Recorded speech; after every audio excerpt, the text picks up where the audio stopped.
Hello, all. I am your host, Rodimus Prime. It is Monday, June 5th, 2022. And this last weekend, we had possibly one of the best events we're going to have all year long when it comes to Call of Duty. Um, we had a new major champion. Once again, this is the third straight major this year where there has been a major champion. That trend will probably continue through to Major 4. We're going to look back at what happened in this event, how everybody kind of placed out. We're going to look at the overall season standings of the CDL as it goes right now. We're not going to have qualifiers for another 2/3 weeks, so we're going to have to kind of look forward to those matches. The final major is going to take place the weekend of July 17th in New York. Kind of give our thoughts on that. But yeah, let's go ahead and look back at the CDL Major 3 in Toronto.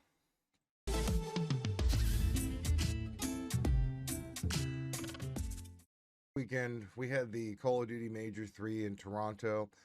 First off, let's just say that all my predictions, while silly and amazing as they were completely and utterly chalked.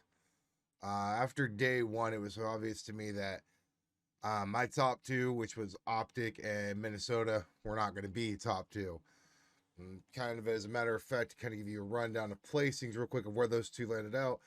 Optic finished sixth overall in the tournament, fifth, sixth, whatever you want to call it. It was sixth. And Minnesota finished seventh. So the two teams that predicted to win or finish in the top two finished sixth and seventh. Now, that being said, immediate takeaways, like right, just I'm just looking just at the tournament as a glance, whatever. New York and Paris probably aren't going to make Worlds this year. If you go to the point standings, and I hate to start this off on such a downer note, but if you go to the point standings and you look at this next few weeks and what's going on, so we don't have any sort of games until I believe it's the 19th. Is that correct? Or is it no, it's 24th. Excuse me, it's 24th. The 24th is when the next set of qualifiers start. And so from that point in time, because Subliners and Paris both did not gain any points throughout this entire time, Paris is not going to make champs. I hate saying that. They could win all their qualifiers, which they're not going to do, because once you look at their schedule, you'll see why. And then they could win the tournament, and they would still probably not make champs. If they won all their qualifiers, and they ended up winning that major 4, they would be at like 130 points or 135 points, either 130 or 135 points. And right now, that's sixth, and that's if every other team lost. So they're not going to make it, and that's really sad. And New York, they didn't do anything this tournament really either. They needed those points, so they have to win some qualifiers and do really well at the major to possibly make it. But I just don't see that happening, and that's really unfortunate. This may be the first time in a long time where we see Crim 6 not in a world championship, and that's something that we really have to consider. So that's my first immediate takeaway from this tournament. My second immediate takeaway from I guess the season so far, Vanguard is the most unpredictable Call of Duty that I've ever seen play out. Usually throughout most of these years, you've got 1 to 2 to maybe 3 teams that are in the real mix every time and are constantly winning majors. This year, we've had 3 different major champions. And first off, I have to give credit to Seattle. Some of the things that they did, and we'll get into that here in a minute because I want to talk about that. But some of the things that they did in this tournament are insane. Like, it's like every major, there's something crazy happening in this game. Like, Optic, first of all, they're down 0-2 in the first major to FaZe, and they come back and they reverse sweep them, and then they go on, and I think they win 5-2 and just completely crap on them. Look like the most dominant team in the entire world. And then Major 2. Here comes the LAG. Gunless has to go out for surgery. They bring in Spart. They go into losers bracket. No F's given. Go on an 11-game S&D win streak to win Major 2 and pull off ASIM's first tournament win. It's crazy. It's crazy. The Pro-Am Classic. And I know it's not a major tournament. Everyone's going to say, oh, it's not a major tournament. There is still some good cash on the line. Crimsix comes with this new roster and ends up taking home the Pro-Am Classic. And then, this last Sunday, Seattle had ice in their veins. Like they call Lamar the Iceman. Yeah, there were so many times this weekend where if things go one other way, they're not champions. Like we'll get into that, but what I'm basically getting at is this is going to be one of those games where we may see the world champion be somebody who's not won at a single event this entire year. Like we could see, like, let me just point this out to you here. Let's say, for example, that, and God forbid this because Mr. Patrick Price Aches would love this, would absolutely eat this up because his prediction would be right. But let's say we go through these qualifiers and we get to Major 4. Atlanta FaZe takes Major 4. They're due for an event win. You don't get top 2 for 3 straight events for no reason. That team is due for a win. Probably going to happen in Major 4. That's, I can see that probably happen. We go through to champs, and all of a sudden, Toronto takes home championship without winning a single major, just basically winning qualifiers, doing well in tournaments, and they get that world championship ring. That could happen this year. Florida, if they decide to make a roster change, could be that team that could do like win a major, maybe win a world championship out of nowhere. It's possible, but will the roster change happen? I don't know. Like I said, these are ifs and whats, and those are candies and nuts, and those are fine, but we're talking about reality right now. And the reality is I could see FaZe winning Major 4, Toronto winning Worlds.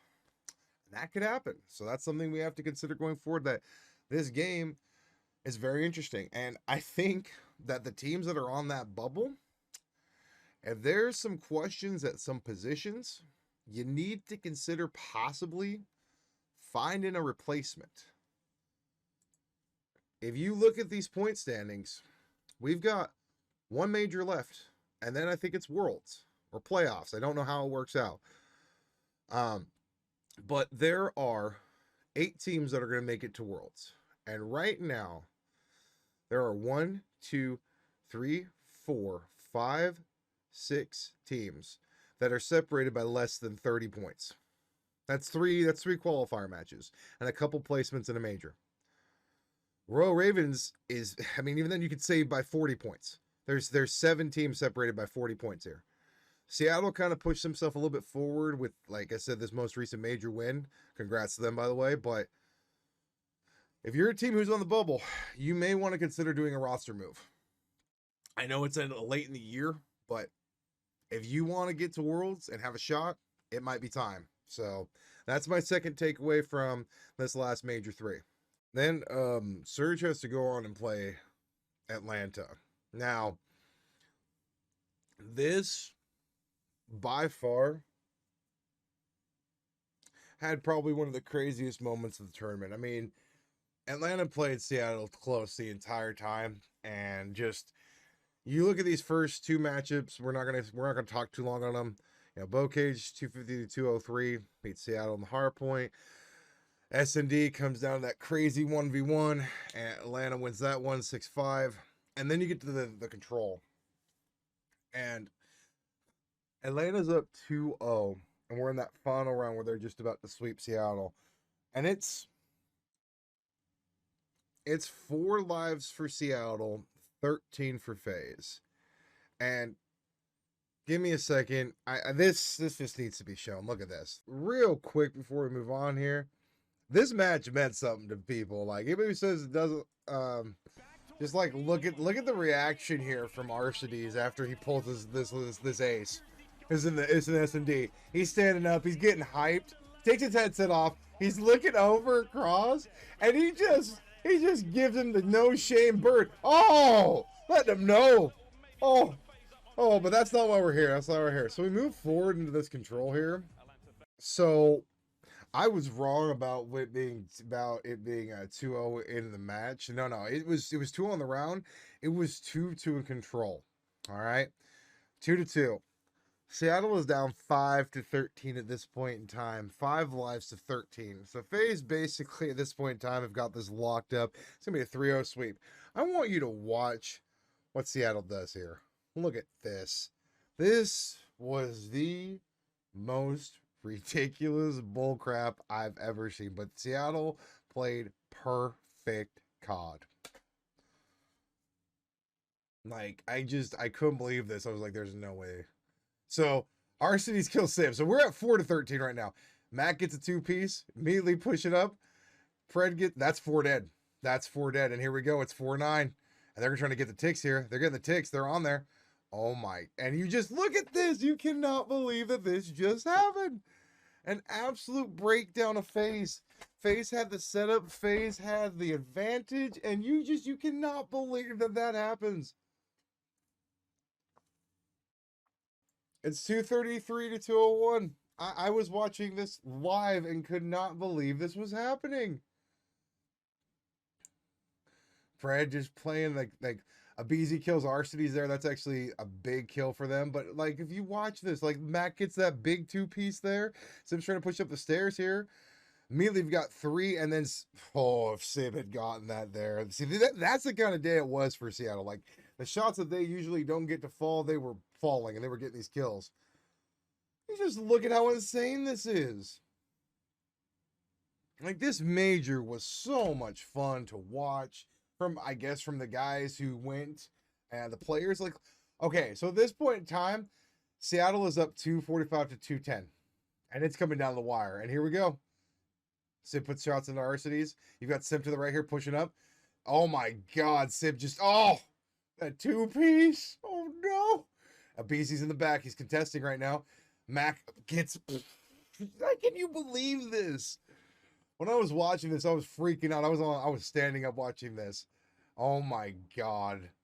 Mac, everyone on Seattle stepped up this tournament. There's so many moments where just these different players made these huge plays, and that's it.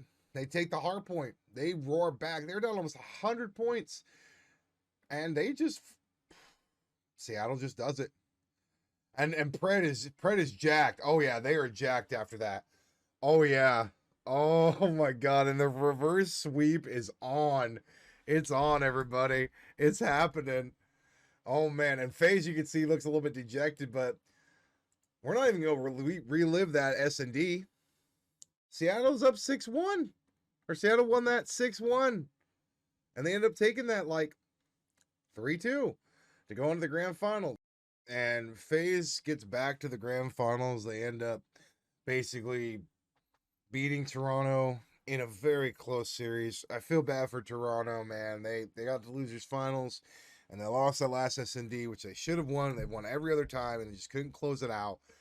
And unfortunately, Toronto gets sent home packing, and we then have FaZe versus Seattle again, and this is your grand finals. Seattle gets to go ahead and do bans. They control bans in general. That being said, we get a really, really good series. Like this one went the distance. Almost full 11 or almost full 10 maps. And there's multiple times during this thing that you can go, hey, either team could have won this. Seattle played phenomenally. More so, Pred played out of his ever-living flipping mind. Every time I turn around, this man was just being insanely crazy.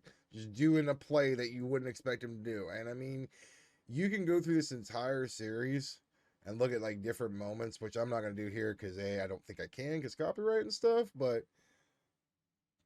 I mean, just this was an overall great series. I would say if you get a chance, go back, watch this on YouTube. It's definitely one to watch to see, Sib, and I think Mac get their first tournament wins. That's a big deal. I mean, they're up 3-0, and they kind of give up this hard point here to FaZe. They kind of do. They kind of crap the sheets. And unfortunately, that sets up FaZe getting a couple wins back. And so we're just kind of fast forwarding here because I'm looking for a specific point in this where, like, there is. Let me find it here. So, right here, I'm just going to let this play out for you guys. Front of Beezy with the entry. You've got 2 glide bombs still to use. Church now going the way of FaZe, and it's a tight one indeed. Pred trying to find the entry through side. Here we go, he's in. Finds at least one. Towards the back, hits Arcides. Can Pred stay alive? Does better than that. Picks up the kills. Another for Pred. Sweet child of mine. Time going the way of Surge. And in that rotation, Seattle will be there first as Pred kills them along the way. Next rookie in line, well, he's going to fall. Accuracy for the team. Trying to drag him all down. He gives you 2. Yo, Lamar, I've got myself a push. I'm in the hard point. There we go. Pred finds one on the entry. Contest, though, still there. Trying to set this one up for the long run. That's what you want to do. Oh, my God, Mac, what the hell? Kills are there as we climb closer and closer to the end of this tournament for Seattle Surge. Everyone's so far away. Here's Glide, #1 coming down, and well, the kills come too quick. You're forced back in Seattle, 10 seconds away. They are champions. This is it. Hold it down, FaZe. A big push is all they need. Sib fights one. Forward we go to the point, and Mackenzie melts is there on the back line. They've done it! For the first time in CDL history, Seattle Surge are your champions. I don't think I could say it any better, guys. Like, I've been kind of flabbergasted through trying to talk over this because it was just such a crazy tournament. But, like, in general, props to Seattle. They had to go through some tough stuff to get their win. I mean, they played 4 series, but they had to beat FaZe twice. I want you to think about that. You had to beat basically the #1 team in the game right now, according to point standings. I don't know actually about playability because they still haven't won a major this year, but you had to beat the #1 team overall in point standings twice to get this major win. So props to them. They did it. They played really well. But no, they played extremely well. They deserve this win. Pred was the MVP. And that's all that can be said. Unfortunately, there now comes to be my final takeaway / final thought. FaZe has gone to 3 grand finals back to back in tournaments. And FaZe has consistently lost each one of those. It hasn't mattered what team it is. It hasn't been the same team. It's not like it's been Optic. It's not like been like someone they can't beat. It's almost like they have a mental block when it comes to that stage in this game, whether they're just not fans of the game, whether they're just, it's an interesting point in their team. I don't know, but this is now the 3rd straight major. They've made a grand final and they haven't won. Regardless, they're still sitting at the top of the point standing here at 260. Optic is sitting at 2nd with 225. Seattle 3rd with 175. And these right now are your teams that are probably going to be in Worlds. I think that Seattle should ride this momentum and start using that to potentially get to that 200-point mark. I think they probably will through qualifiers. Besides the top 3, my mini predictions, I guess, for teams I think are guaranteed to make Worlds right now, I think there's only 4 of them. I think you could say Atlanta, Optic, Seattle, and Toronto are probably the top 4 teams in the game going currently, just based upon performance, consistency, placing. So with that being said, I think that the bottom 4 positions are open. I think FaZe has to figure some things out. Because let's say that my prediction about them not winning Major 4, or about them winning Major 4, doesn't come to happen. What do? You think they win champs? I don't think they do. I think they need a major win to kind of propel them to that world championship status. But that's kind of my takeaways, guys, on the day for I guess this tournament. Congratulations to Seattle. They played phenomenally. I mean, that's all that can be said. They played outstanding. Go back and watch the VODs if you guys haven't seen them. The tournament was absolutely amazing. There's so many moments. I may even go back and try to find a top 10, which would be very hard to do. But yeah, it was a phenomenal tournament. But all right, that's gonna do it for me. This has been like my kind of ranty kind of recap of the tournament. Not really any order to it. There was a little bit of chaos, but I appreciate you watching. Thank you so much for watching. The opinions stated in this video are my own, so you don't gotta agree with them. But thank you for sitting through the entirety of the video. If you could do me one more small favor, if you could please like the video and subscribe, I would really appreciate that. And I will see you all tomorrow.